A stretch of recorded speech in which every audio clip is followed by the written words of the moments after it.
ਸਤਿ ਸ਼੍ਰੀ ਅਕਾਲ, ਨਮਸਕਾਰ। ਨਿਮਾਨ ਇਹ ਹੰਬਲ ਵੌਇਸ ਦੇ ਅੱਜ ਦੇ ਸਵਾਲ ਜਵਾਬ ਦੇ ਸੈਕਿੰਡ ਪਾਰਟ ਦੀ ਵੀਡੀਓ ਦੇ ਵਿੱਚ ਤੁਹਾਡਾ ਸਵਾਗਤ ਹੈ। ਜੇ ਤੁਸੀਂ ਇਸ ਸੈਸ਼ਨ ਦਾ ਪਹਿਲਾ ਪਾਰਟ ਮਿਸ ਕਰ ਦਿੱਤਾ ਹੈ ਤਾਂ ਤੁਸੀਂ ਇਸ ਲਿੰਕ 'ਤੇ ਕਲਿੱਕ ਕਰਕੇ ਪਹਿਲਾ ਪਾਰਟ ਦੇ ਸਕਦੇ ਹੋ। ਅਤੇ ਅਦਰਵਾਈਜ਼ ਆਪਾਂ ਹੁਣ ਵੱਧਦੇ ਹਾਂ ਅਗਲੇ ਸਵਾਲ ਤੋਂ। ਇਹ ਲਿਸਟ ਹੈ ਅੱਜ ਦੇ ਸਵਾਲਾਂ ਦੀ ਜਿਨ੍ਹਾਂ ਦੇ ਉੱਪਰ ਅੱਜ ਮੈਂ ਗੱਲ ਕਰੂੰਗੀ। ਜੇ ਤੁਹਾਨੂੰ ਇਹਨਾਂ 'ਚ ਕੋਈ ਰੈਲੇਵੈਂਟ ਨਹੀਂ ਲੱਗਦਾ ਤਾਂ ਤੁਸੀਂ ਵੀਡੀਓ ਨੂੰ ਬੰਦ ਵੀ ਕਰ ਸਕਦੇ ਹੋ, ਬਟ ਇਹਦੇ ਵਿੱਚੋਂ ਕਾਫੀ ਇੱਦਾਂ ਦੀ ਕੌਨਸੈਪਟਸ ਨਿਕਲ ਆਉਣਗੀਆਂ ਜੋ ਰਿਗਾਰਡਲੈਸ ਕੋਈ ਵੀ ਸਿਚੁਏਸ਼ਨ ਹੋਵੇ ਉਹਨੂੰ ਸਮਝਣਾ ਅਤੇ ਅਪਣਾਉਣਾ ਬਹੁਤ ਫਾਇਦੇਮੰਦ ਹੋਏਗਾ। ਆਪਾਂ ਹੁਣ ਵੱਧਦੇ ਹਾਂ ਅਗਲੇ ਸਵਾਲ ਤੋਂ। ਅਤੇ ਹੁਣ ਦਾ ਸਵਾਲ ਹੈ, ਕੋਵਿਡ ਤੋਂ ਬਾਅਦ ਮੈਂ ਲੋਕਡਾਊਨ 'ਚ ਬਹੁਤ ਸਟ੍ਰੈਸ ਫੀਲ ਹੋ ਗਿਆ ਸੀ। ਕੋਈ ਆਜ਼ਾਦੀ ਨਹੀਂ, ਕੋਈ ਜੀਵਨ ਨਹੀਂ, ਮੈਂ ਕਾਲਜ ਨਹੀਂ ਜਾ ਸਕਦਾ, ਔਨਲਾਈਨ ਲੈਕਚਰ ਸਟ੍ਰੈਸ ਵਧਾ ਰਹੇ ਨੇ, ਦੋਸਤਾਂ ਨਾਲ ਕੋਈ ਮਿਲਣਾ ਨਹੀਂ, ਕੋਈ ਗੱਲ ਨਹੀਂ। ਮੈਨੂੰ ਡਰ ਹੈ ਕਿ ਮੈਂ ਇੱਕ ਨੌਨ ਸੋਸ਼ਲ ਵਿਅਕਤੀ ਨਾ ਬਣ ਕੇ ਰਹਿ ਜਾਵਾਂ। ਮੈਂ ਕੀ ਕਰਾਂ?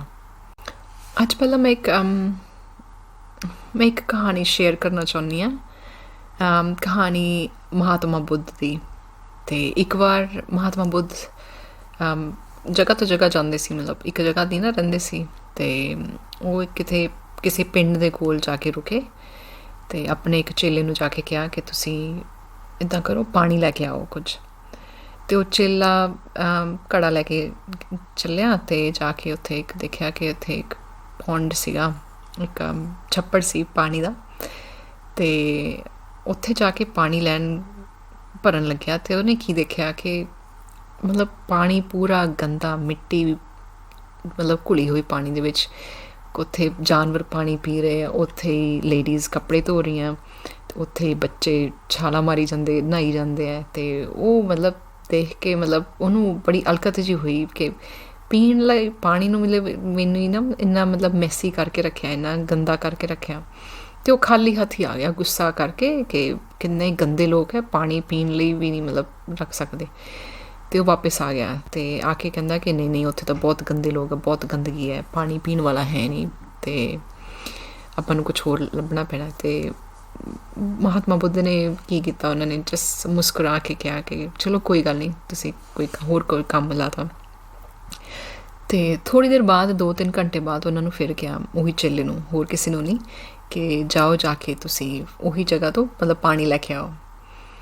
ਅਤੇ ਚੇਲੇ ਦੇ ਮਨ ਵਿੱਚ ਸਵਾਲ ਤਾਂ ਆਇਆ ਕਿ ਉਹ ਤਾਂ ਗੰਦਾ ਹੈ, ਮਤਲਬ ਅਲਕਤ ਆਈ, ਪਰ ਅਗੇਨ ਉਹ ਕੋਈ ਜਵਾਬ ਨਹੀਂ ਦੇ ਸਕਦਾ ਸੀ। ਅਤੇ ਉਹ ਫਿਰ ਬਿਨਾਂ ਬੋਲੇ ਹੀ ਫਿਰ ਉਹ ਘੜਾ ਚੁੱਕਿਆ, ਤਾਂ ਫਿਰ ਉਹਨੂੰ ਕੋਈ ਆਪਸ਼ਨ ਨਹੀਂ ਸੀ, ਉਹ ਫਿਰ ਤੁਰ ਪਿਆ ਪਾਣੀ ਲੈਣ। ਅਤੇ ਅੱਗੇ ਜਾ ਕੇ ਕੀ ਦੇਖਿਆ, ਉਹੀ ਪੌਂਡ, ਉਹੀ ਛੱਪੜ, ਉੱਥੇ ਹੀ ਬਿਲਕੁਲ ਉਹੀ ਜਗ੍ਹਾ, ਪਾਣੀ ਇੰਨਾ ਸਾਫ਼ ਕਿ ਉਹਦਾ ਬੋਟਮ ਮਤਲਬ ਪਾਣੀ ਦੇ ਅੰਦਰ ਤੱਕ ਛੱਪੜ ਦਾ ਬੋਟਮ ਵੀ ਦਿਖ ਰਿਹਾ ਸੀ ਉਹਨੂੰ, ਬਿਲਕੁਲ ਸਾਫ਼, ਕਲੀਅਰ, ਸਪਸ਼ਟ ਪਾਣੀ ਜਿਹਨੂੰ ਕਹਿੰਦੇ ਆ। ਅਤੇ ਕੀ ਫ਼ਰਕ ਸੀਗਾ, ਕੀ ਫ਼ਰਕ ਹੋਇਆ? ਅਤੇ ਉਹ ਪਾਣੀ ਉਹਨੇ ਭਰਿਆ ਅਤੇ ਬੜਾ ਖੁਸ਼ੀ ਉਹ ਪਾਣੀ ਵਾਪਸ ਲੈ ਆਇਆ। ਅਤੇ ਫਿਰ ਆਉਂਦੇ ਉਹਨੇ ਸੋਚਿਆ ਅਤੇ ਉਹਨੂੰ ਫਿਰ ਸਮਝ ਆ ਗਈ ਕਿ ਪਹਿਲਾਂ ਕੀ ਸੀ। ਪਹਿਲਾਂ ਸਭ ਕੁਛ ਬਹੁਤ ਕੁਛ ਇਕੱਠਾ ਚੱਲ ਰਿਹਾ ਸੀ, ਬਹੁਤ ਕੁਛ ਹਲਚਲ ਹੋ ਰਹੀ ਸੀ, ਅਤੇ ਉਹਦੇ ਨਾਲ ਪਾਣੀ ਗੰਦਾ ਹੋ ਗਿਆ। ਅਤੇ ਉਹਨਾਂ ਨੇ ਕੀ ਕੀਤਾ, ਮਤਲਬ ਉਹਨੂੰ ਥੋੜ੍ਹਾ ਟਾਈਮ ਦੇਣ ਲਈ, ਉਹਨੂੰ ਥੋੜ੍ਹਾ ਜਿਹਾ ਸਥਿਰਤਾ ਦੇਣ ਲਈ, ਉਹਨੂੰ ਟਾਈਮ ਦੇਣ ਦੇ ਨਾਲ ਪਾਣੀ ਕਲੀਅਰ ਹੋ ਗਿਆ। ਅਤੇ ਉਹ ਜਿਹੜੀ ਵਿੱਚ ਮਿੱਟੀ ਸੀ, ਸਾਰੀ ਕੁਛ ਜਿਹਦੇ ਵਿੱਚ ਚੱਲ ਰਹੀ ਸੀ, ਉਹ ਸਾਰੀ ਥੱਲੇ ਬਹਿ ਗਈ ਅਤੇ ਪਾਣੀ ਫਿਰ ਸਾਫ਼ ਹੋ ਗਿਆ ਪੀਣ ਵਾਲਾ। ਅਤੇ ਇਹਦੇ ਵਿੱਚ ਕੀ ਸੋਚਣ ਵਾਲੀ ਗੱਲ ਹੈ ਕਿ ਇਹ ਲਾਈਫ ਵਿੱਚ ਜੋ ਵੀ ਹੁੰਦਾ ਹੈ, ਹੁਣ ਚੱਲ ਰਿਹਾ, ਇਹ ਲੋਕਡਾਊਨ ਹੋ ਗਏ ਜਾਂ ਸਕੂਲ ਕਾਲਜ ਬੰਦ ਹੋ ਗਏ ਜਾਂ ਘਰੋਂ ਕੰਮ ਕਰਨਾ ਪੈ ਰਿਹਾ ਜਾਂ ਕੁਛ ਵੀ ਹੋ ਰਿਹਾ, ਇਹ ਜੇ ਦੇਖਿਆ ਜਾਵੇ ਇਹ ਹਲਚਲ ਹੈ। ਹਲਚਲ ਕਿੰਨੀ ਦੇਰ ਚੱਲੂਗੀ? ਸਭ ਕੁਛ ਚੇਂਜ ਹੁੰਦਾ ਹੈ ਨਾ, ਹਲਚਲ ਹੁੰਦੀ ਹੈ, ਕਿੰਨੀ ਦੇਰ ਹੁੰਦੀ ਹੈ, ਫਿਰ ਬੰਦ ਹੋ ਜਾਊਗੀ। ਅਤੇ ਵੇਟ ਕਰੋ, ਅਤੇ ਸਾਲ, 2 ਸਾਲ, 3 ਸਾਲ, 4 ਸਾਲ, 5 ਸਾਲ, ਅਤੇ ਇੱਕ ਟਾਈਮ ਆਊਗਾ ਜਦੋਂ ਸਭ ਕੁਛ ਸਥਿਰ ਹੋ ਜਾਊਗਾ।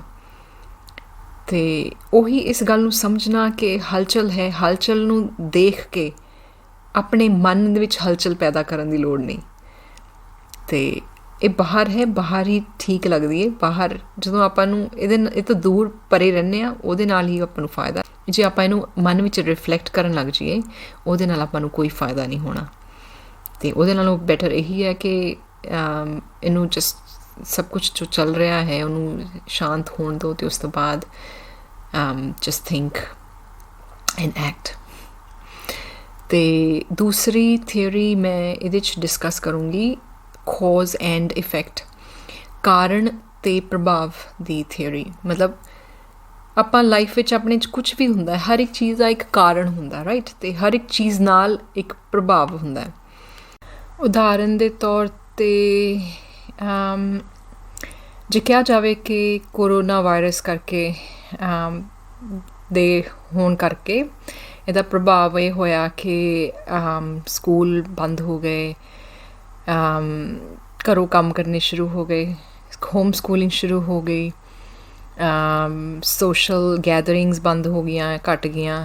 ਅਤੇ ਇਹ ਜੇ ਆਪਾਂ ਇਸ ਤਰੀਕੇ ਨਾਲ ਦੇਖਿਆ ਜਾਏ ਤਾਂ ਇਹਦੇ ਨਾਲ ਪ੍ਰਭਾਵ ਇਹ ਹੋਇਆ ਕਿਉਂਕਿ ਕਰੋਨਾ ਦੇ ਨਾਲ ਪ੍ਰਭਾਵ ਇਹ ਚੇਂਜਸ ਆਏ, ਰਾਈਟ। ਜੇ ਆਪਾਂ ਹੁਣ ਇਹਨੂੰ ਹੀ ਡਿਫਰੈਂਟ ਆਸਪੈਕਟ ਨਾਲ ਦੇਖੀਏ, ਡਿਫਰੈਂਟ ਨਜ਼ਰੀਏ ਨਾਲ ਦੇਖੀਏ, ਕਾਰਨ ਦੇ ਨਜ਼ਰੀਏ ਨਾਲ ਦੇਖੀਏ, ਤਾਂ ਆਪਾਂ ਇਹ ਵੀ ਕਹਿ ਸਕਦੇ ਹਾਂ ਕਿ ਕਰੋਨਾ ਦੇ ਕਾਰਨ ਕਰੋਨਾ ਦੇ ਕਾਰਨ ਲਾਈਫ ਦੇ ਵਿੱਚ ਚੇਂਜਸ ਆਏ ਜੋ ਲਾਈਫ ਨੂੰ ਅੱਗੇ ਨਾਲੋਂ ਈਜ਼ੀ ਕਰਨ ਵਾਲੇ ਚੇਂਜਸ ਆਏ। ਜਿਵੇਂ ਸਭ ਕੁਛ ਔਨਲਾਈਨ ਅਵੇਲੇਬਲ ਹੋ ਗਿਆ, ਤੁਹਾਨੂੰ ਆਫਿਸ ਜਾਣ ਦੀ ਲੋੜ ਨਹੀਂ, ਤੁਸੀਂ ਘਰ ਹੀ ਬੈਠ ਕੇ ਕੰਮ ਕਰ ਸਕਦੇ ਹੋ। ਤੁਹਾਨੂੰ ਸਕੂਲ ਜਾਣ ਦੀ ਲੋੜ ਨਹੀਂ, ਤੁਸੀਂ ਘਰ ਹੀ ਪੜ੍ਹਾਈ ਕਰ ਸਕਦੇ ਹੋ। ਇਹਦੇ ਨਾਲ ਹੋਰ ਚੇਂਜਸ ਕੀ ਆਏ, ਕਾਫੀ ਚੀਜ਼ਾਂ ਔਨਲਾਈਨ, ਮੈਜੋਰਿਟੀ ਚੀਜ਼ਾਂ ਜਿੱਦਾਂ ਹੈ ਔਨਲਾਈਨ ਅਵੇਲੇਬਲ ਹੋ ਗਈਆਂ। ਅਤੇ ਹੋਰ ਇਹਦੇ ਨਾਲ ਹੋਰ ਕੀ ਹੋਇਆ, ਇਹਦੇ ਕਰਕੇ ਕਾਰਨ ਇਹ ਬਣਿਆ ਕਿ ਲੋਕਾਂ ਵਿੱਚ ਜ਼ਿਆਦਾ ਅਵੇਅਰਨੈਸ ਆ ਗਈ ਕਿ ਮੈਂਟਲ ਹੈਲਥ ਵੀ ਜ਼ਰੂਰੀ ਹੈ। ਲੋਕਾਂ ਵਿੱਚ ਜ਼ਿਆਦਾ ਅਵੇਅਰਨੈਸ ਆ ਗਈ ਕਿ ਰੈਜ਼ੀਲੀਅੰਸ ਆ ਗਈ, ਲੋਕਾਂ ਵਿੱਚ ਜ਼ਿਆਦਾ ਮਤਲਬ ਲਾਈਫ ਦੇ ਵਿੱਚ ਜ਼ਿਆਦਾ ਰੈਜ਼ੀਲੀਅੰਸ ਆ ਗਈ। ਅਤੇ ਇਵੇਂ ਮਤਲਬ ਕੁਛ ਵੀ ਸੋਚ ਲਓ ਅਤੇ ਤੁਸੀਂ ਚਾਹੇ ਆਪਣੇ ਆਪ ਨੂੰ ਕਾਰਨ ਦੇ ਉੱਪਰ ਰੱਖ ਲਓ, ਚਾਹੇ ਆਪਣੇ ਆਪ ਨੂੰ ਪ੍ਰਭਾਵ ਦੇ ਉੱਪਰ ਰੱਖ ਲਓ, ਅਤੇ ਜਿੱਧਰ ਰੱਖੋਗੇ ਤੁਸੀਂ ਉੱਧਰ ਹੀ ਇਨਕਲਾਈਨ ਹੋਈ ਜਾਓਗੇ। ਡਿਫਰੈਂਸ ਸਿਰਫ ਇਹ ਹੋਊਗਾ ਕਿ ਕਾਰਨ ਦੇ ਵਿੱਚ ਤੁਹਾਡੇ ਕੋਲ ਸਾਰਾ ਕੰਟਰੋਲ ਹੈ, ਤੁਹਾਡੀ ਐਵਨਿਊ ਸਾਰੇ ਖੁੱਲ੍ਹੇ ਹੋਣਗੇ, ਅਤੇ ਜੋ ਤੁਸੀਂ ਪ੍ਰਭਾਵ ਦੇ ਵਿੱਚ ਆਪਣੇ ਆਪ ਨੂੰ ਰੱਖ ਲਿਆ ਅਤੇ ਤੁਸੀਂ ਫਿਰ ਉਹ ਥੱਲੇ ਹੋਰ ਗਹਿਰਾਈ 'ਚ ਜਾਈ ਜਾਓਗੇ ਕਿਉਂਕਿ ਤੁਹਾਡੇ ਕੋਲ ਕੋਈ ਕੰਟਰੋਲ ਨਹੀਂ ਹੋਊਗਾ। ਇਹ ਸਮਝਣ ਵਾਲੀ ਗੱਲ ਹੈ ਕਿ ਤੁਸੀਂ ਆਪਣੇ ਆਪ ਨੂੰ ਪ੍ਰਭਾਵ ਵਿੱਚੋਂ ਨਿਕਲ ਕੇ, ਪ੍ਰਭਾਵ ਦੇ ਫੇਜ਼ ਵਿੱਚੋਂ ਨਿਕਲ ਕੇ ਕਿਵੇਂ ਕਾਰਨ ਦੇ ਵਿੱਚ ਜਾਂਦੇ ਹੋ। ਅਤੇ ਫਿਰ ਤੁਸੀਂ ਆਪਣਾ ਨਜ਼ਰੀਆ ਬਦਲ ਕੇ ਦੇਖਿਓ ਕਿ ਜਿਸ ਸਿਚੁਏਸ਼ਨ ਦੇ ਵਿੱਚੋਂ ਤੁਸੀਂ ਉਹਦੇ ਨਾਲ ਉਹ ਕਿਸ ਚੀਜ਼ ਦਾ ਕਾਰਨ ਬਣ ਸਕਦੀ ਹੈ, ਉਹਦੇ ਨਾਲ ਤੁਸੀਂ ਕੀ ਕ੍ਰੀਏਟ ਕਰ ਸਕਦੇ ਹੋ, ਕੀ ਫਰਕ, ਕੀ ਤਬਦੀਲੀਆਂ ਲਿਆ ਸਕਦੇ ਹੋ। ਅਤੇ ਇਫੈਕਟ ਬਣਨ ਨਾਲੋਂ ਤੁਸੀਂ ਸਮਝੋਗੇ ਕਿ ਕਿੰਨਾ ਇੰਪੋਰਟੈਂਟ ਹੈ ਆਪਣਾ ਨਜ਼ਰੀਆ ਚੇਂਜ ਕਰਨਾ, ਕਿਸੇ ਚੀਜ਼ ਵਿੱਚ ਪ੍ਰਭਾਵ ਦੇ ਫੇਜ਼ ਵਿੱਚੋਂ ਨਿਕਲ ਕੇ ਆਪਣੇ ਆਪ ਨੂੰ ਕਿਸੇ ਚੀਜ਼ ਦਾ ਕਾਰਨ ਬਣਨ ਦਾ। ਅਗਲਾ ਸਵਾਲ ਦੇਖਦੇ ਹਾਂ। ਮੈਂ ਅਕਸਰ ਚੀਜ਼ਾਂ ਭੁੱਲ ਜਾਂਦੀ ਹਾਂ। ਮੇਰਾ ਮੰਨਣਾ ਹੈ ਕਿ ਮੈਂ ਹਰ ਸਮੇਂ ਸੋਚਦੀ ਰਹਿੰਦੀ ਹਾਂ। ਕਈ ਵਾਰ ਮੈਂ ਇੰਨੀ ਗੁੰਮ ਹੋ ਜਾਂਦੀ ਹਾਂ ਕਿ ਆਪਣੇ ਵਿਚਾਰਾਂ ਦੇ ਵਿੱਚ ਮੈਨੂੰ ਇਹ ਵੀ ਧਿਆਨ ਨਹੀਂ ਰਹਿੰਦਾ ਕਿ ਮੈਂ ਕੀ ਕਰ ਰਹੀ ਹਾਂ ਅਤੇ ਮੈਨੂੰ ਕੀ ਕਰਨਾ ਹੈ, ਕਿੱਥੇ ਜਾਣਾ ਹੈ, ਮੈਂ ਜਿੱਥੇ ਹਾਂ ਉੱਥੇ ਮੌਜੂਦ ਕਿਉਂ ਨਹੀਂ ਹਾਂ। ਇਸ ਸਵਾਲ 'ਚ ਅੱਗੇ ਜਾਣ ਤੋਂ ਪਹਿਲਾਂ ਮੈਂ ਇੱਕ ਹੋਰ ਗੱਲ ਮਤਲਬ ਸ਼ੇਅਰ ਕਰਨੀ ਚਾਹੂੰਗੀ ਬ੍ਰੇਨ ਦੇ ਬਾਰੇ। ਮਾਈਂਡ ਪਹਿਲਾਂ ਉਸ ਤੋਂ ਪਹਿਲਾਂ ਇੱਕ ਹੋਰ ਗੱਲ, ਅਤੇ ਉਹੀ ਹੈ ਕਿ ਇੱਕ ਨਾਲ ਇੱਕ ਲਿੰਕਡ ਹੈ, ਗੱਲਾਂ ਅੱਗੇ ਅੱਗੇ ਨਿਕਲਦੀਆਂ ਆਉਂਦੀਆਂ। ਅਤੇ ਪਹਿਲੀ ਗੱਲ ਹੈ ਕਿ ਬ੍ਰੇਨ ਅਤੇ ਮਾਈਂਡ ਵਿੱਚ ਤੁਸੀਂ ਦੇਖਿਆ ਹੋਊਗਾ ਕਿ ਮੈਂ ਕਈ ਵਾਰ ਬ੍ਰੇਨ ਬੋਲਦੀ ਹਾਂ, ਕਈ ਵਾਰ ਮੈਂ ਮਾਈਂਡ ਬੋਲਦੀ ਹਾਂ, ਅਤੇ ਦੋਨਾਂ ਵਰਡਸ ਦੇ ਵਿੱਚ ਕੀ ਫ਼ਰਕ ਹੈ, ਕੀ ਸਿਮਿਲੈਰਿਟੀਜ਼ ਹੈ। ਦੋਨੋਂ ਇੱਕ ਦੂਜੇ ਨਾਲ ਲਿੰਕਡ ਹੈ। ਬ੍ਰੇਨ ਜੇ ਤੁਸੀਂ ਬ੍ਰੇਨ ਕਿਸੇ ਦਾ ਵਧੀਆ ਹੋਊਗਾ ਉਹਦੇ ਨਾਲ ਮਾਈਂਡ ਸਟਰੋਂਗ ਹੁੰਦਾ। ਜਦੋਂ ਸਟਰੋਂਗ ਹੁੰਦਾ, ਮਾਈਂਡ ਕੰਟਰੋਲ 'ਚ ਹੁੰਦਾ ਹੈ, ਤਾਂ ਤੁਹਾਡਾ ਬ੍ਰੇਨ ਦਾ ਵੀ ਇਲਾਸਟਿਸਿਟੀ ਵੱਧਦੀ ਹੈ, brain you can use it better. ਤਾਂ ਬੇਸਿਕਲੀ ਫ਼ਰਕ ਇਹ ਹੈ ਕਿ ਬ੍ਰੇਨ ਹੈ ਜੋ ਫਿਜ਼ੀਕਲ ਹੈ, ਜੋ ਆਪਣੀ ਸਕਲ ਹੈ, ਜੋ ਆਪਣਾ ਐਕਚੁਅਲ ਫਿਜ਼ੀਕਲ ਬੋਡੀ ਦਾ ਪਾਰਟ ਹੈ, ਉਹ ਬ੍ਰੇਨ ਹੈ। ਬ੍ਰੇਨ ਇਜ਼ ਹਾਰਡਵੇਅਰ ਅਤੇ mind is software, in simple words. ਆਪਣਾ ਮਾਈਂਡ ਰੈਸਟ ਨਹੀਂ ਕਰਦਾ ਕਦੇ ਵੀ, ਇਵਨ ਨੀਂਦ ਵਿੱਚ ਵੀ ਮਾਈਂਡ ਚੱਲਦਾ ਰਹਿੰਦਾ ਹੈ। ਤਾਂ ਹੀ ਆਪਣੇ ਕਈ ਵਾਰ ਸੁਪਨੇ ਆਉਂਦੇ, ਕਈ ਵਾਰ ਯਾਦ ਹੁੰਦੇ, ਕਈ ਵਾਰ ਨਹੀਂ ਹੁੰਦੇ, ਅਤੇ ਆਪਾਂ ਨੂੰ ਦਿਮਾਗ 'ਚ ਕੁਛ ਨਾ ਕੁਛ ਆਉਂਦਾ ਰਹਿੰਦਾ ਸਾਰਾ ਦਿਨ, ਚਾਹੇ ਸਵੇਰ ਤੋਂ ਉੱਠਦੇ ਪਹਿਲਾਂ ਹੀ, ਰਾਤ ਨੂੰ, ਮਿਡਲ ਆਫ ਦ ਨਾਈਟ ਜਦੋਂ ਆਪਾਂ ਉੱਠਦੇ ਹਾਂ ਉਦੋਂ ਵੀ। ਅਤੇ ਬ੍ਰੇਨ ਦਾ ਮਤਲਬ ਉਹੀ ਹੈ ਕਿ ਕੰਮ ਕਿ ਲਗਾਤਾਰ ਕੰਮ ਕਰਨਾ, ਕੁਛ ਨਾ ਕੁਛ ਉਹਨੂੰ ਚਾਹੀਦਾ ਹੈ। ਇਹਨੂੰ ਜਿੱਦਾਂ ਮੰਕੀ ਮਾਈਂਡ ਵੀ ਬੋਲਦੇ ਕਿ ਬਾਂਦਰ ਦੀ ਤਰ੍ਹਾਂ ਉਹਨੂੰ ਲਗਾਤਾਰ ਕੁਛ ਨਾ ਕੁਛ ਕਰਨ ਲਈ ਮਤਲਬ ਹੱਥ ਟਿਕਦੇ ਨਹੀਂ, ਜਿੱਦਾਂ ਟਿਕਦਾ ਨਹੀਂ ਹੈ, ਅਤੇ ਉਹਨੂੰ ਸਟਿਲ ਕਰਨਾ ਬਹੁਤ ਔਖਾ ਹੈ। ਬਟ ਉਹਦੇ ਨਾਲ ਹੀ ਬਟ ਐਨੀਵੇ ਆਪਾਂ ਸਟਿਲ ਕਰਨ ਦੀ ਗੱਲ ਨਹੀਂ ਕਰ ਰਹੇ। ਤਾਂ ਜੋ ਇਹਦਾ ਨੈਚੁਰਲ ਇਹਦਾ ਸਕਿੱਲ ਹੈ, ਨੈਚੁਰਲ ਇਹਦੀ ਖਾਸੀਅਤ ਹੈ, ਉਹ ਹੈ ਕੁਛ ਨਾ ਕੁਛ ਕਰਨ ਦੀ। ਕਿਸੇ ਚੀਜ਼ ਨੂੰ ਤੁਸੀਂ ਸ਼ੁਰੂ ਕਰਦੇ ਹੋ ਅਤੇ ਉਹਨੂੰ ਦਿਮਾਗ ਵਾਲਾ ਮਾਈਂਡ ਯੂਜ਼ ਕਰਦਾ, ਮਤਲਬ ਉਹਦੇ 'ਚ ਇੰਗੇਜ ਹੁੰਦਾ, ਫਿਰ ਉਹਨੂੰ ਲੱਗਦਾ ਕਿ ਬੋਰਿੰਗ ਹੋ ਗਿਆ ਕੁਛ ਨਹੀਂ, ਅਤੇ ਫਿਰ ਉਹ ਸਵਿਚ ਕਰ ਦਿੰਦਾ, ਫਿਰ ਕੁਛ ਹੋਰ ਲੱਭਦਾ ਹੈ ਨਾ। ਅਤੇ ਇਹਦੇ ਕਰਕੇ ਮਾਈਂਡ ਇੱਕ ਜਗ੍ਹਾ ਟਿਕਦਾ ਨਹੀਂ।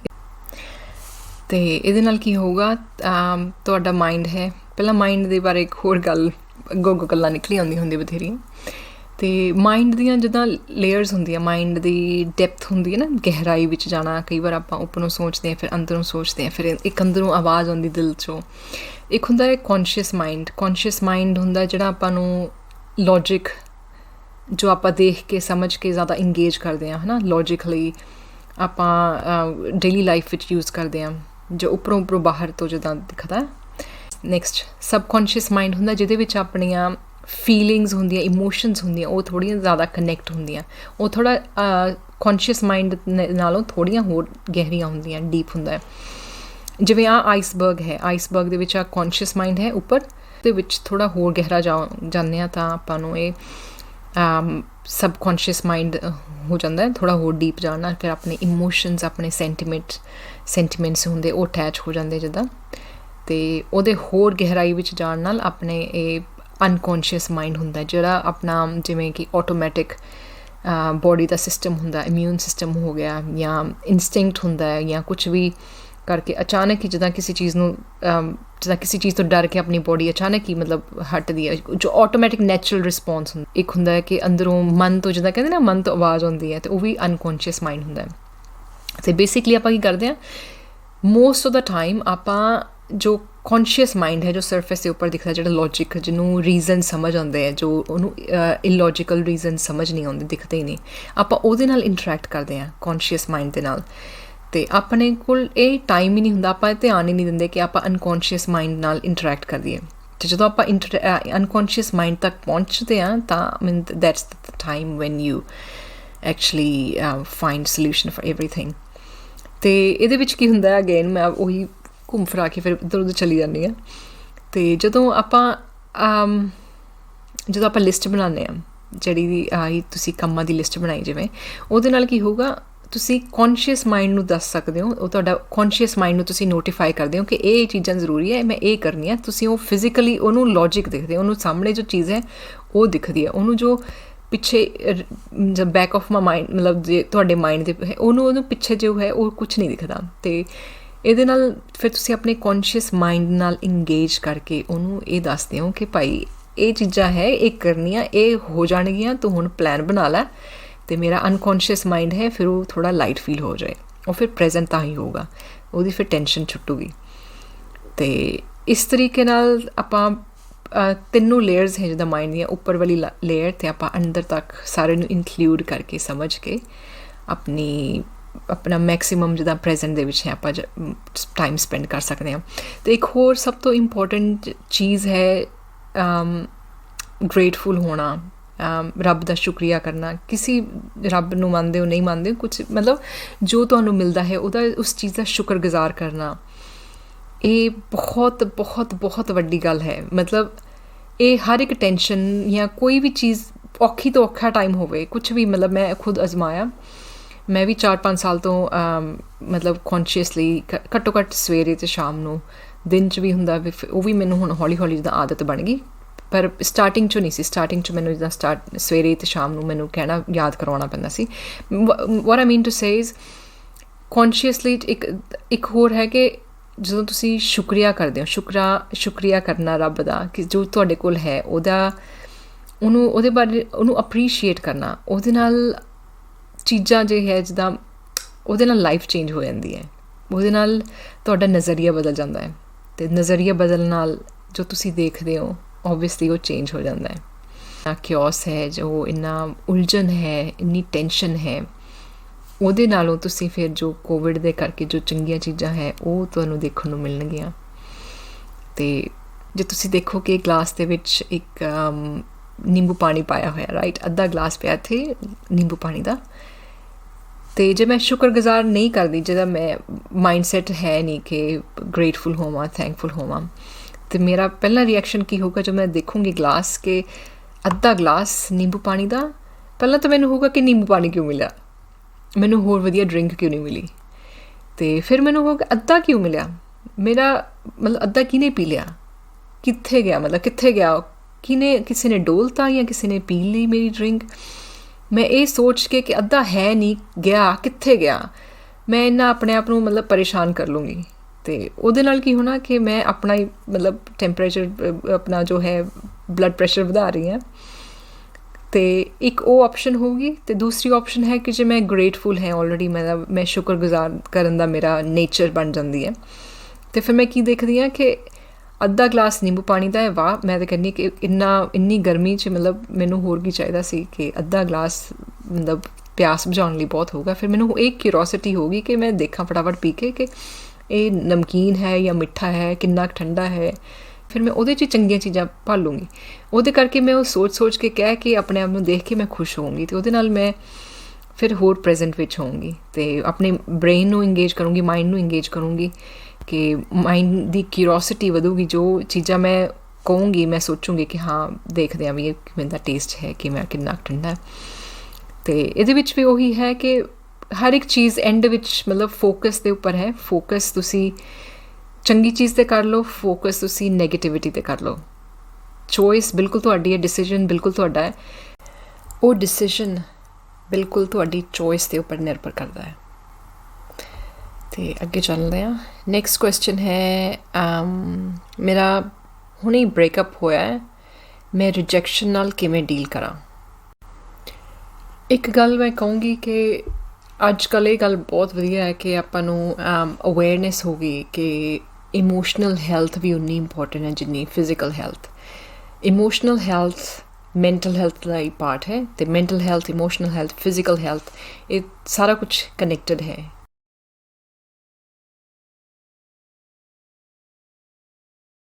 ਅਤੇ ਤੁਸੀਂ ਆਪਣੀ ਇਮੋਸ਼ਨਲ ਹੈਲਥ ਬਾਰੇ ਸੋਚਦੇ ਹੋ, ਧਿਆਨ ਰੱਖਦੇ ਹੋ, ਇਹਦੇ ਲਈ ਬਹੁਤ ਵੱਡੀ ਮਤਲਬ ਸ਼ਾਬਾਸ਼ ਤੁਹਾਨੂੰ। ਅਤੇ ਇੱਕ ਬਾਕੀਆਂ ਲਈ ਵੀ ਇੰਸਪੀਰੇਸ਼ਨ ਹੈ ਕਿ ਇਮੋਸ਼ਨਲ ਹੈਲਥ ਬਹੁਤ ਇੰਪੋਰਟੈਂਟ ਹੈ। ਉਹਨੂੰ ਨਿਗਲੈਕਟ ਕਰਨਾ ਆਪਣੇ ਆਪ ਲਈ ਵੀ ਨਹੀਂ ਚੰਗਾ, ਅਤੇ ਆਪਣੇ ਨਾਲ ਜੋ ਫੈਮਿਲੀ ਜਾਂ ਜੋ ਵੀ ਲੋਕ ਜੁੜੇ ਹੁੰਦੇ ਆ, ਹਰ ਇੱਕ ਦੇ ਉੱਪਰ ਇਹਦਾ ਇਫੈਕਟ ਪੈਂਦਾ ਹੀ ਹੈ। ਅਤੇ ਕੁਛ ਨੈਗੇਟਿਵ ਇਮੋਸ਼ਨ ਫੀਲ ਕਰਨਾ, ਦੁਖੀ ਜਾਂ ਗੁੱਸਾ ਕਰਨਾ, ਇਹਦੇ 'ਚ ਕੋਈ ਗਲਤ ਗੱਲ ਨਹੀਂ ਹੈ। ਇਹ ਸਾਰਾ ਕੁਛ ਨੈਚੁਰਲ ਹੈ। ਕੋਈ ਵੀ ਆਪਾਂ ਇਮੋਸ਼ਨ ਫੀਲ ਕਰਦੇ ਹਾਂ, ਐਕਸਪੀਰੀਅੰਸ ਕਰਦੇ ਹਾਂ, ਇਹ ਕੁਦਰਤੀ ਹੈ। ਦੁਖੀ ਹੋਣਾ, ਈਵਨ ਕਿ ਗੁੱਸਾ ਹੋਣਾ। ਪਰ ਪ੍ਰੋਬਲਮ ਉਦੋਂ ਹੁੰਦੀ ਹੈ ਜਦੋਂ ਆਪਾਂ ਉਹ ਇਮੋਸ਼ਨ ਨੂੰ ਫੜ ਕੇ ਉਹਦੇ ਵਿੱਚ ਉਹਨੂੰ ਆਪਾਂ ਇੰਜੋਏ ਕਰਨ ਲੱਗ ਜਾਂਦੇ ਹਾਂ, ਮਤਲਬ ਇੰਟੈਂਸ਼ਨਲੀ ਨਹੀਂ, ਪਰ ਆਪਾਂ ਉਹਦੇ 'ਚੋਂ ਨਿਕਲਣਾ ਨਹੀਂ ਚਾਹੁੰਦੇ, ਆਪਾਂ ਉਹਦੇ ਵਿੱਚ ਹੀ ਫਸੀ ਜਾਂਦੇ ਹਾਂ। ਉਹਦੇ ਤੋਂ ਸਿੱਖ ਕੇ ਕੁਛ ਆਪਾਂ ਅੱਗੇ ਨਹੀਂ ਵੱਧਦੇ, ਫਿਰ ਪ੍ਰੋਬਲਮ ਹੁੰਦੀ ਹੈ।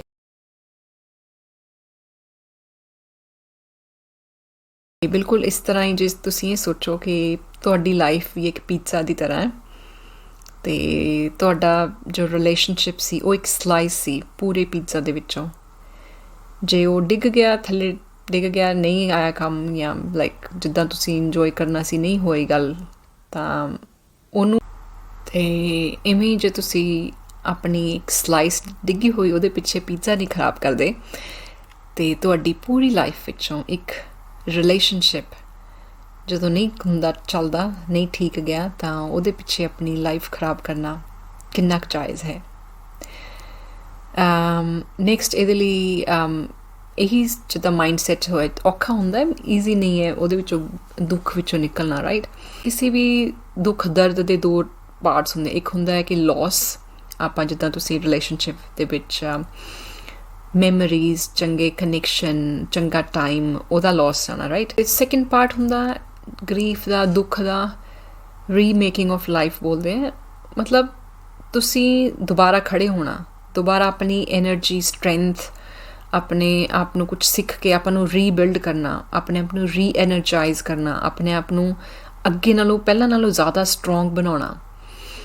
ਅਤੇ ਤੁਸੀਂ ਇਹ ਤਾਂ ਹੀ ਕਰ ਸਕਦੇ ਹੋ ਜਦੋਂ ਤੁਸੀਂ ਪਹਿਲਾ ਪਾਰਟ ਹੈ ਜੋ ਲੋਸ ਦਾ ਪਾਰਟ ਹੈ, ਰੋਣ ਧੋਣ ਦਾ ਜਾਂ ਦੁਖੀ ਹੋਣ ਦਾ, ਫੀਲ ਹੋਣ ਦਾ, ਉਹਨੂੰ ਐਕਸਪੀਰੀਅੰਸ ਕਰਨ ਦਾ ਪਾਰਟ ਟਾਈਮ ਨਾਲ ਜਲਦੀ ਮਤਲਬ ਉਹਨੂੰ ਟਾਈਮ ਦੇ ਕੇ ਉਹਨੂੰ ਕੱਢ ਲਓ। ਜੇ ਤੁਸੀਂ ਉੱਥੇ ਫਸ ਜਾਂਦੇ ਹੋ ਫਿਰ ਤੁਸੀਂ ਸੈਕਿੰਡ ਪਾਰਟ 'ਤੇ ਨਹੀਂ ਪਹੁੰਚਦੇ। ਅੱਜ ਦੀ ਲਾਸਟ ਥਿਊਰੀ ਸ਼ੇਅਰ ਕਰਦੀ ਹਾਂ ਮੈਂ।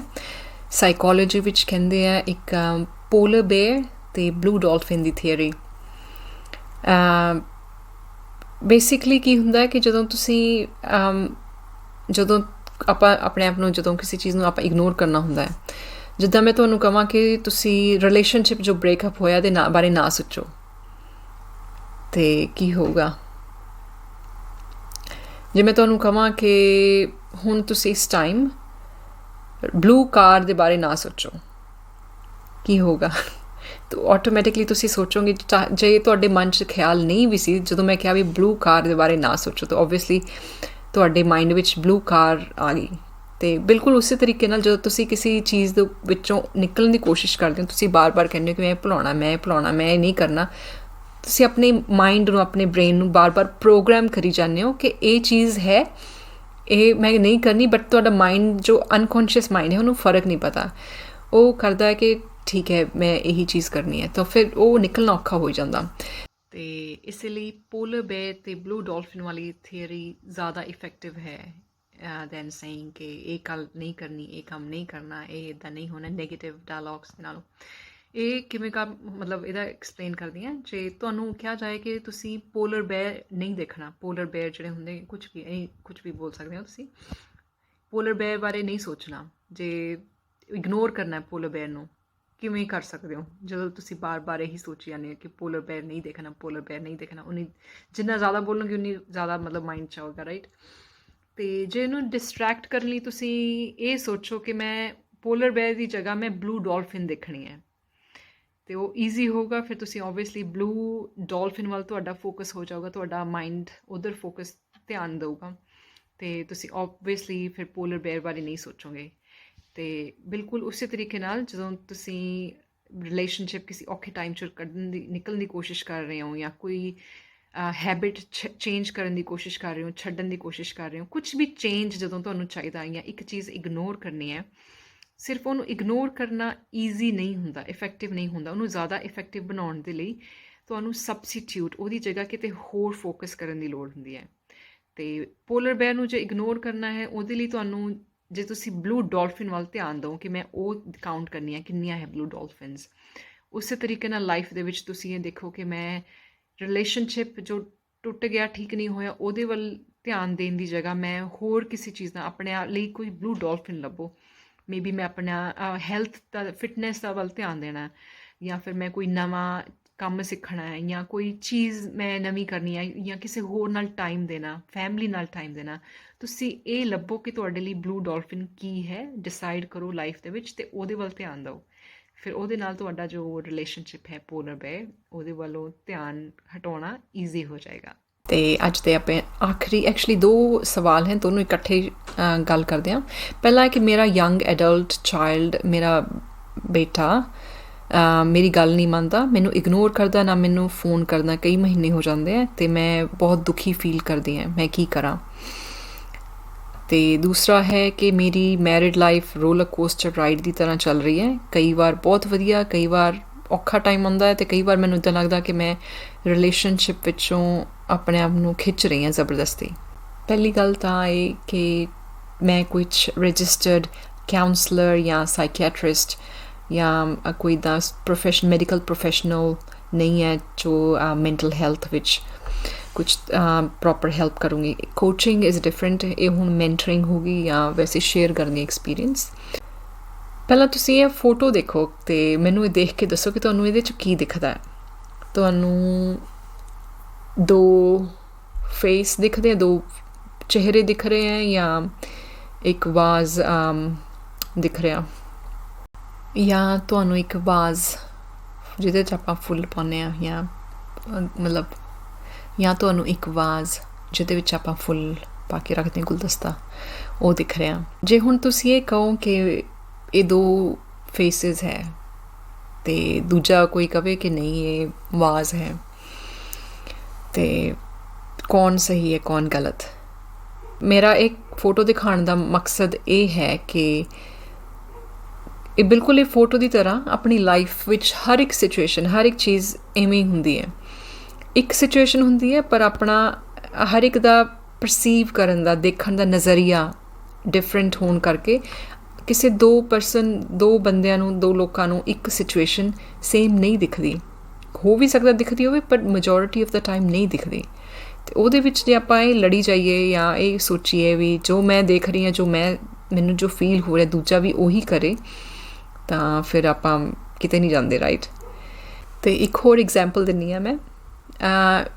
ਜੇ ਤੁਸੀਂ 10 ਲੋਕਾਂ ਨੂੰ ਇਹ ਕਹੋ ਕਿ ਤੁਸੀਂ ਇੱਕ ਡਰਾਇੰਗ ਬਣਾਉਣੀ ਹੈ, ਡਰਾਇੰਗ ਦੇ ਵਿੱਚ ਇੱਕ ਘਰ ਹੋਵੇ ਅਤੇ ਕੁਝ ਦਰਖਤ ਹੋਣ, ਅਤੇ ਹੁਣ 10 ਲੋਕਾਂ ਨੂੰ ਮੇਬੀ ਘੰਟਾ ਦੇ ਦਿਓ, ਅੱਧਾ ਘੰਟਾ ਜਿੰਨਾ ਵੀ ਟਾਈਮ, ਅਤੇ ਉਹਨਾਂ ਨੂੰ ਕਹੋ ਕਿ ਡਰਾਇੰਗ ਬਣਾ ਕੇ ਦਿਖਾਓ। ਤੁਹਾਨੂੰ ਇਹ ਦੇਖ ਕੇ ਹੈਰਾਨੀ ਨਹੀਂ ਹੋਣੀ ਚਾਹੀਦੀ ਕਿ 10 ਲੋਕਾਂ ਦੀ, ਈਵਨ ਜੇ ਤੁਸੀਂ 100 ਲੋਕਾਂ ਨੂੰ ਕਹੋ, ਹਰ ਇੱਕ ਦੀ ਡਰਾਇੰਗ ਕਿਸੇ 2 ਲੋਕਾਂ ਦੀ ਆਪਸ 'ਚ ਬਿਲਕੁਲ ਸੇਮ ਨਹੀਂ ਹੋਣੀ।